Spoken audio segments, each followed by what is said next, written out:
budget ng Office of the Vice President. Kung makikita nyo, September 2023, merong lumabas na press release ang Makabayan Bloc. Sabi nila, may meeting kami with Congressman Martin Romualdez. Pinag-uusapan namin ang pagtanggal ng confidential funds. September yon. Pagkatapos noon, nagkwento sa akin ng isang congressman. Sabi niya, lumapit daw sa kanya si Congressman Ko at sinabihan siya na tatanggalin namin ang confidential funds ni Inday Sara. Hindi ba siya magagalit? Ang sagot naman sa kanya nung kaibigan ko na congressman, alam mo, si Inday Sara, walang pakialam sa pera yan. Magtatrabaho yan kahit anong budget. Alam niya yan. Dahil alam din niya, limitado ang pera ng gobyerno. Kaya magtatrabaho yan. Trabaho lang ang gusto niyan. Sinabihan siya. Inulit pa niya yung tanong. Tinanong niya yung congressman, sigurado ka ba na hindi magagalit si Inday Sara? Sabi niya, hindi. Kaya kung makita ninyo, doon sa budget hearing ng Office of the Vice President, ay dinefend namin ng maayos kung paano gagamitin ang confidential funds. Napapabilis ang trabaho, napapadali ang trabaho, dahil nakatarget yung mga proyekto. Pero pagkatapos nung plenary namin sa House, ay kaagad na lumabas, di ba? Walang 2 oras lumabas ang statement ni Congressman Zaldico. Ano sabi niya? Unanimous decision ng party leaders under the leadership of Congressman Martin Romualdez, tatanggalin namin ang confidential funds. At para hindi halata na inaatake nila ako, tinanggalan din nila yung mga iba pang mga departments ng kanilang confidential funds. So nakikita nyo, bumulong ang Makabayan Bloc kay Martin Romualdez. At dahil sa kagustuhan ni Martin Romualdez na hindi siya atakihin, at dahil sa gusto niyang suportahan ang Makabayan at ang NPA, nakinig siya. At ang ginawa niya, tanggalin yung budget. Alam na nila kung anong gagawin nila bago pa kami pumunta sa plenary ng House. Hindi ko alam yon. Kasi nasabihan na lang ako nung kaibigan kong congressman pagkatapos na. Nung nakita ko na nagsabi si Zaldico tanggalin niya ang confidential funds ng Office of the Vice President. So doon ko na lang naintindihan na aatake sila gamit ang confidential funds.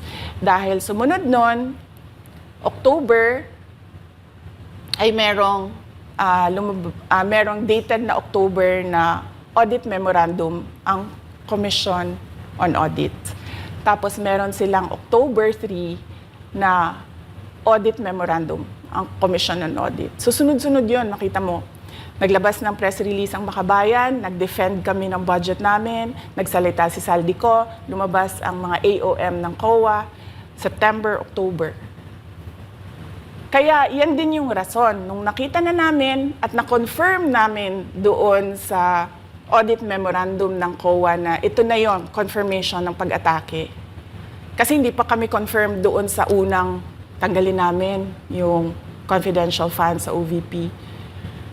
Ang confirmation namin, noong nagba-budget hearing sila, at doon sa budget hearing, tinatanong nila, may AOM na ba? May AOM na ba? At nakita namin lumabas na. Yun yung confirmation namin na ito yung pag-atake. Kaya nung fourth quarter ng 2023, hindi na ginamit ng Office of the Vice President at ng Department of Education ang confidential funds.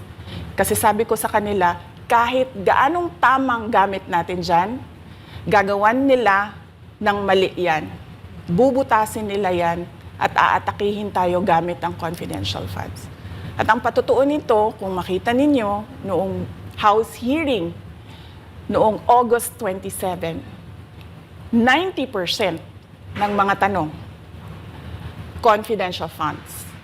Kahit na 2024 at 2025, wala ng confidential funds ang Office of the Vice President. So yan yung explanation ko, mahabang explanation ko, bakit pa tayo mag-question and answer? Para atakihin ninyo ako?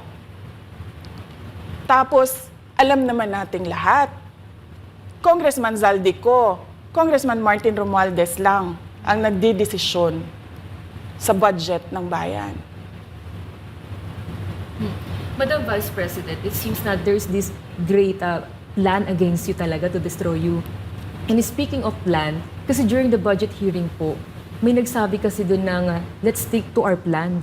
And you also called that person po. Ano po, can you po share about this po? Ano ba tong plan talaga nila during this budget hearing?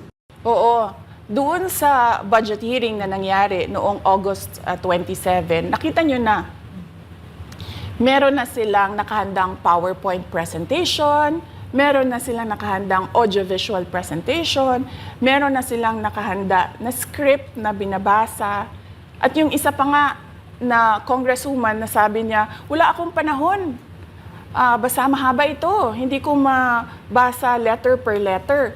Pero kung makita mo, may nakahanda siya na mga sagot sa mga sinabi namin sa Commission on Audit. Legal points na sinabi namin sa Commission on Audit. Bakit napakadelikado ng ginagawa na kinukuha ang mga dokumento ng hindi tapos at hindi final na audit. So kung makita mo, ganun yun, nakahanda sila. Makikita natin na let's stick to our plan at atakihin natin ito siya. Walang kinalaman sa kanyang Office of the Vice President 2025 budget proposal, kundi lahat ay may kinalaman sa confidential funds na matagal nang may kaso, 3 pa nga ang kaso sa Supreme Court, matagal nang pinapa-audit nila at nagko-cooperate kami doon sa audit. Kaya makikita ninyo kung ulit-ulitin natin yung nangyari noong House budget hearing noong August 27.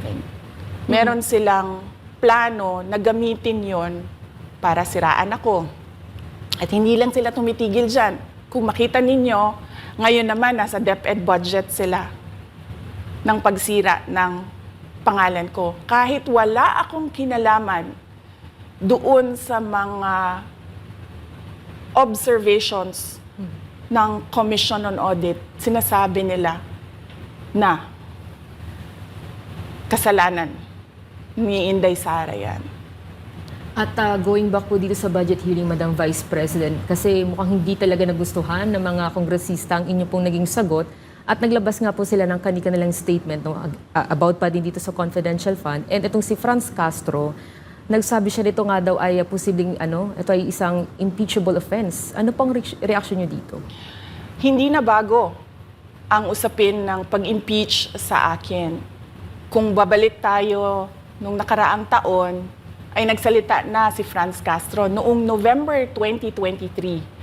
Nagsabi na siya, ay pinag-uusapan namin ang impeachment ni Inday Sara. At nagbigay siya ng mga basehan doon sa ifa-file daw nila na impeachment. Kaya tuloy-tuloy lang yan na pinag-uusapan openly diyan sa House of Representatives ang impeachment. At lagi nandyan sa gitna si Franz Castro sa usaping impeachment sa akin. Unang-una, walang misuse ng confidential funds, walang misuse ng funds ng Department of Education. Kaya ngayon, ay pinipilit nilang gawan ng basihan yung mga sinasabi nila na impeachment sa akin. Kaya hindi bago yan na pinag-uusapan ang impeachment. Kasama yan sa plano nila laban sa akin. Ma'am, regarding naman po dito, kasi sa plano daw po nila, ay bigyan kayo ng 0 or 1 peso budget ang OVP po. Kung sakaling mangyari po ito, ano ang magiging hakbang po? Narinig din namin na merong defunding, i-defund daw ang Office of the Vice President budget. Narinig din namin na posibleng piso lang ang ibigay na budget sa Office of the Vice President. Handa ako sa Office of the Vice President na magtrabaho kahit walang budget. Maliit lang yung opisina namin, maliit lang yung operations namin, kaya kayang-kaya namin na magtrabaho kahit walang budget. Alam naman namin na kapartiyan ng pag-atake. Kaya kami, tutuloy-tuloy lang din kami sa kailangan namin gawin para sa bayan. Madam Vice President, panghuli na lang po, no?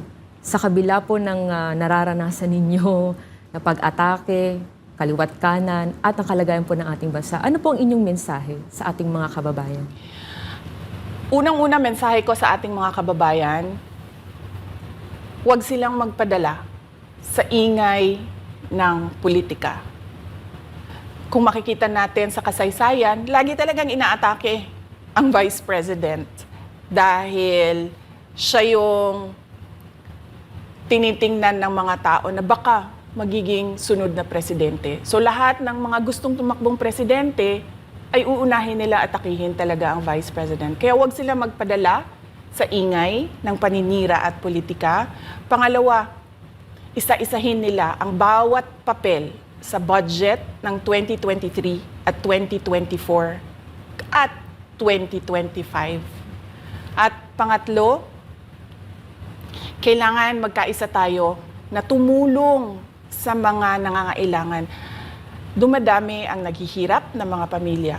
Dumadami ang nakakaranas ng gutom. Kaya kaya kami tutuloy din ang trabaho namin kahit walang budget. Dahil alam namin na yan yung pinaka-importante sa ngayon. Na matulungan yung mga kababayan natin na naghihirap at walang makain. Yan yung totoong problema ng bayan natin. Once again, ma'am, maraming salamat po sa pagkakataong pinagkaloob niyo po sa amin at nabigyang linaw po ang mga issue nga ngayon na headlines po sa iba't ibang media. Maraming salamat po ni Madam Vice President. Thank you very much. Shukran.